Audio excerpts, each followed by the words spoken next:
ಆತ್ಮೀಯ ಬಂಧುಗಳೇ, ಶ್ರೀರಾಮಚರಿತ ಮಾನಸ ಉತ್ತರಕಾಂಡ, ಇದರಿಂದ ದೋಹೆ, ಸೋರಠ ಮತ್ತು ಚೌಪಾಯಿಗಳನ್ನು ತಿಳ್ಕೊಳ್ಳೋಣ. ಬಿನು ಬಿಸ್ವಾಸ್ ಭಗತಿ ನಹಿ ತೇಹಿ ಬಿನು ದ್ರವಹಿ ನ ರಾಮು ರಾಮ ಕೃಪಾ ಬಿನು ಸಪನೆಹು ಜೀವ ನಲಹ ಬಿಶ್ರಾಮು ಅಸ ಬಿಚಾರಿ ಮತಿ ಧೀರ ತಜಿ ಕುತರ್ಕ ಸಂಶಯ ಸಕಲ ಭಜಹು ರಾಮ ರಘುಬೀರ ಕರುಣಾಕರ ಸುಂದರ ಸುಖದ निज मति सरिस नाथ मैं गाई प्रभु प्रताप महिमा खगराई कहेवु न कछु करी जुगुति विशेषी यह सब मैं निज नयन ही देखी महिमा नाम रूप गुण गाथा सकल अमित अनंत रघुनाथा निज निज मति मुनि हरि गुण गावही निगम शेष शिव पार न पावही तुम्हि आदि खग मसक प्रजंता नभ उड़ाही नहीं पावही अंता तिमि रघुपति महिमा अवगाहा तात कबहु कोऊ पावकी थाहा रामु काम सत कोटि सुभगतन दुर्गा कोटि अमित अरि मर्दन सक्र कोटि सत सरिस बिलासा नभ सत कोटि अमित अवकासा. ಇವು ಚೌಪಾಯಿಗಳು, ಸೋರಠ ಮತ್ತು ದೋಹೆ. ಈಗ ಇದರ ಅರ್ಥವನ್ನು ತಿಳ್ಕೊಳ್ಳೋದಕ್ಕೆ ಪ್ರಯತ್ನ ಮಾಡೋಣ.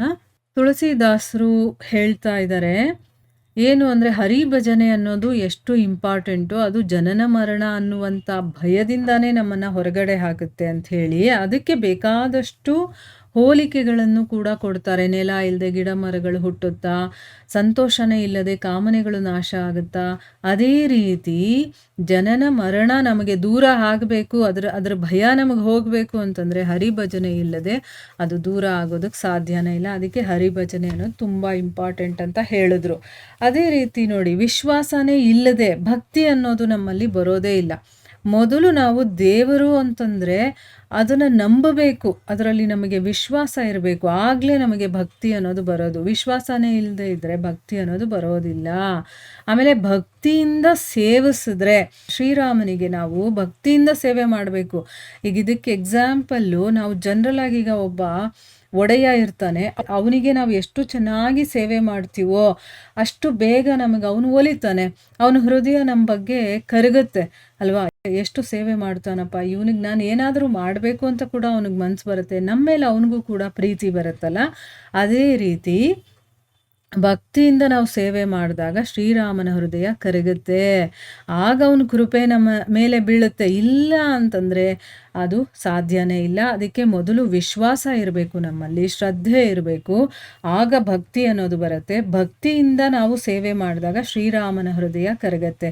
ಶ್ರೀರಾಮನ ಕೃಪೆ ಇಲ್ಲದೆ ನಾವು ಕನಸಲ್ಲೂ ಕೂಡ ಶಾಂತಿ ಅನ್ನೋದು ನಮಗೆ ಸಿಗೋದಿಲ್ಲ. ಸೊ ಶ್ರೀರಾಮನ ಕೃಪೆ ನಮಗೆ ಬೇಕು ಅಂತಂದರೆ ನಾವು ಅವನನ್ನು ಭಕ್ತಿಯಿಂದ ಸೇವಿಸಬೇಕು. ಭಕ್ತಿಯಿಂದ ಸೇವಿಸಬೇಕು ಅಂತಂದರೆ ನಮ್ಮಲ್ಲಿ ಮೊದಲು ವಿಶ್ವಾಸ ಅನ್ನೋದಿರಬೇಕು.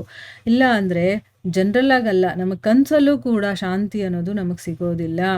ಮುಂದುವರೆದು ಹೇಳ್ತಾರೆ, ಈ ರೀತಿ ಎಲ್ಲ ಆಲೋಚನೆ ಮಾಡಿ ಎಲ್ಲ ಕುತರ್ಕಗಳನ್ನು ಸಂದೇಹಗಳನ್ನು ಬಿಟ್ಟು ಸುಂದರನೂ ಸುಖಧಾಮನೂ ಕರುಣಾನಿಧಿಯೂ ಆದಂತಹ ಶ್ರೀರಾಮನನ್ನು ಭಜಿಸು ಅಂತಂದ್ಬಿಟ್ಟು ಹೇಳಿ ಮುಂದುವರೆದು ಹೇಳ್ತಾರೆ, ಓ ಪಕ್ಷಿರಾಜ, ನಾನು ಯಥಾಮತಿಯಾಗಿ ಅಂದರೆ ಏನು, ನನ್ನ ಬುದ್ಧಿಮಟ್ಟ ಎಷ್ಟಿದೆಯೋ ಅಷ್ಟರ ಮಟ್ಟಿಗೆ ನಾನು ಶ್ರೀರಾಮಚಂದ್ರ ಪ್ರಭುವಿನ ಪ್ರತಾಪವನ್ನು ಮಹಿಮೆಯನ್ನು ಇಷ್ಟೊತ್ತು ನಾನು ಹಾಡಿದ್ದೀನಿ, ಹೊಗಳಿದ್ದೀನಿ. ಇದರಲ್ಲಿ ನಾನು ಏನನ್ನು ಕಲ್ಪನೆ ಮಾಡ್ಕೊಂಡು ಹೇಳಿಲ್ಲ, ಎಲ್ಲ ಹೇಗಿದೆಯೋ ಹಾಗೆ ಕಣ್ಣಾರೆ ನಾನು ನೋಡಿದ್ದನ್ನು ಹೇಳಿದ್ದೀನಿ. ನೋಡಿ, ಇದು ನಮಗೆ ಒಂದು ಆಧಾರ. ಅವರು ಕಣ್ಣಾರೆ ನೋಡಿದ್ದಾರೆ, ಅದನ್ನು ಹೇಳಿರ್ತಾರೆ, ಅದನ್ನು ನಾವು ನಂಬಬೇಕು, ಅದ್ರ ಮೇಲೆ ವಿಶ್ವಾಸ ಇರಬೇಕು ನಮಗೆ. ಆಗಲೇ ನಮಗೂ ಕೂಡ ಆ ಭಗವಂತನ ಮೇಲೆ ಭಕ್ತಿ ಅನ್ನೋದು ಬರೋದು. ನಮಗೆ ಡೌಟ್ ಇದ್ದರೆ ನಮ್ಮಲ್ಲಿ ಆ ಭಕ್ತಿ ಅನ್ನೋದು ಬರೋದಕ್ಕೆ ಸಾಧ್ಯನೇ ಇಲ್ಲ. ಸೊ ಇಲ್ಲಿ ನಾನು ಯಾವುದು ಕಲ್ಪನೆ ಮಾಡ್ಕೊಂಡು ಹೇಳಿಲ್ಲಪ್ಪ, ನಾನು ಏನು ನೋಡಿದ್ನೋ ಅದನ್ನು ನಾನು ಹೇಳಿದ್ದೀನಿ. ಶ್ರೀ ರಘುನಾಥನ ಮಹಿಮೆ, ನಾಮಗಳು, ರೂಪಗಳು, ಗುಣಗಳು ಎಲ್ಲವೂ ಕೂಡ ಅಪಾರವಾಗಿರುವಂಥದ್ದು, ಅನಂತವಾಗಿರುವಂಥದ್ದು. ಸ್ವತಃ ಶ್ರೀರಾಮ ಕೂಡ ಅನಂತ. ಮುನಿಗಳೆಲ್ಲರೂ ಕೂಡ ತಮ್ಮ ತಮ್ಮ ಬುದ್ಧಿಗೆ ಅನುಗುಣವಾಗಿ ಆ ಶ್ರೀಹರಿಯ ಗುಣಗಳನ್ನು ಕೀರ್ತನೆ ಮಾಡ್ತಾರೆ. ವೇದಗಳಾಗಿರಬಹುದು, ಮಹಾಶೇಷ, ಶಿವ, ಇವರು ಕೂಡ ಅದರ ಒಂದು ಕೊನೆ ಮುಟ್ಟೋದಕ್ಕೆ ಸಾಧ್ಯ ಇಲ್ಲ. ಅಂದರೆ ಏನು, ಭಗವಂತನ ಗುಣಗಾನಕ್ಕೆ ಕೊನೆ ಅನ್ನೋದೇ ಇಲ್ಲ ಅಂತ ಹೇಳ್ತಾ ಇರೋದು. ಆಮೇಲೆ ಸೂಕ್ಷ್ಮ ಜೀವಿಯಾದಂತಹ ಸೊಳ್ಳೆಯಿಂದ ಹಿಡಿದು ನಿನ್ನವರೆಗೆ ಅಂತಂದರೆ ಇಲ್ಲಿ ಗರುಡನವರೆಗೆ ಎಲ್ಲ ಸಣ್ಣ ದೊಡ್ಡ ಜೀವಿಗಳು ಆಕಾಶದಲ್ಲಿ ಹಾರ್ತಾ ಇರುತ್ತಲ್ಲ, ಆದರೆ ಆಕಾಶದ ಕೊನೆಯನ್ನು ಯಾರು ಮುಟ್ಟೋದಕ್ಕೆ ಸಾಧ್ಯನೇ ಇಲ್ಲ. ಅವರು ಹೋಗ್ತಾ ಇದ್ರೆ ಆಕಾಶ ಇನ್ನೂ ಇದ್ದೇ ಇರುತ್ತೆ, ಅದು ಕೊನೆ ಅನ್ನೋದನ್ನು ಮುಟ್ಟೋದಕ್ಕೆ ಸಾಧ್ಯನಾ? ಸಣ್ಣ ಒಂದು ಸೊಳ್ಳೆ ಅಂತ ಹಾರಾಡುತ್ತಲ್ವ ಸೊಳ್ಳೆ, ಆ ಒಂದು ಜೀವಿಯಿಂದ ಹಿಡಿದು ದೊಡ್ಡ ಜೀವಿ ಯಾವುದು ಅಂತಂದರೆ ಗರುಡ, ಅಂದರೆ ನೀನು ಅಂತ ಇಲ್ಲಿ ಹೇಳ್ತಾ ಇದ್ದಾರೆ. ಸೊ ನಿನ್ನವರೆಗೂ ಕೂಡ ಎಲ್ಲ ಪಕ್ಷಿಗಳು ಕೂಡ ಆಕಾಶದಲ್ಲಿ ಹಾರುತ್ತೆ, ರೆಕ್ಕೆ ಇರುವಂಥದ್ದು. ಆದರೆ ಯಾರಾದರೂ ಇದುವರೆಗೂ ಇದು ಕೊನೆ ಅಂತ ಮುಟ್ಟಿದಾರಾ? ಇಲ್ಲ. ಅದೇ ರೀತಿ ಶ್ರೀ ರಘುನಾಥನ ಮಹಿಮೆಯನ್ನು ತಮ್ಮ ತಮ್ಮ ಬುದ್ಧಿಬಲವನ್ನು ಅನುಸರಿಸಿ ತಿಳಿಸೋದಕ್ಕೆ ಪ್ರಯತ್ನ ಮಾಡುವಂಥವ್ರು ಬೇಕಾದಷ್ಟು ಜನ ಇದ್ದಾರೆ. ಅವರೆಲ್ಲ ಪ್ರಯತ್ನ ಮಾಡ್ತಾ ಇದ್ದಾರೆ, ಆದರೆ ಅದರ ಆಳವನ್ನು ಯಾರೂ ಇದುವರೆಗೂ ನೋಡೋದಕ್ಕೆ ಸಾಧ್ಯ ಆಗಿಲ್ಲ. ಶ್ರೀರಾಮ ಕೋಟಿ ಮನ್ಮಥ ಸುಂದರಾಕಾರ, ಅಂದರೆ ಒಬ್ಬ ಮನ್ಮಥನೇ ನೋಡೋದಕ್ಕೆ ಅಷ್ಟು ಸೌಂದರ್ಯ ಇರುತ್ತೆ ಅವನಿಗೆ ಅಂತ ಹೇಳ್ತಾರೆ, ಅಷ್ಟು ಸುಂದರವಾಗಿರ್ತಾನೆ. ಅಂಥ ಕೋಟಿ ಮನ್ಮಥರನ್ನು ಹಾಕಿದ್ರೆ ಏನು ಸೌಂದರ್ಯ ಇರುತ್ತೋ ಅಂಥ ಸೌಂದರ್ಯ ಶ್ರೀರಾಮನದು. ಅವನು ಅನಂತ ಕೋಟಿ ದುರ್ಗೆಯರಿಗೆ ಸಮನಾಗಿ ಅರಿಮರ್ದನ ಅಂತಂದರೆ ದುರ್ಗೆ ಶತ್ರುಗಳನ್ನು ನಾಶ ಮಾಡೋದಕ್ಕೋಸ್ಕರ ಇರ್ತಾಳಲ್ವ, ರಾಕ್ಷಸರನ್ನು ಕೊಲ್ಲೋದಕ್ಕೆ.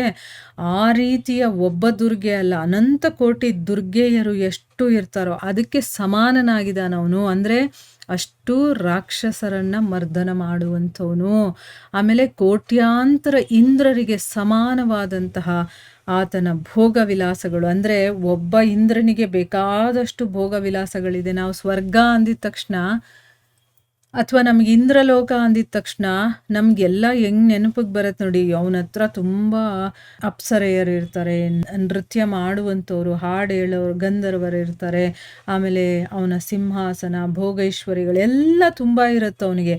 ಒಬ್ಬ ಇಂದ್ರನಿಗೆ ಅಷ್ಟಿದ್ರೆ ಕೋಟ್ಯಾಂತರ ಇಂದ್ರರ ಹತ್ರ ಎಷ್ಟು ಭೋಗ ವಿಲಾಸಗಳಿದೆಯೋ ಅದು ಭಗವಂತನ ಹತ್ರ ಇರುತ್ತೆ. ಅಂದರೆ ಅಷ್ಟು ಇಂದ್ರರಿಗೆ ಅವನು ಸಮಾನನಾಗಿರ್ತಾನೆ ಭೋಗ ವಿಲಾಸದಲ್ಲಿ.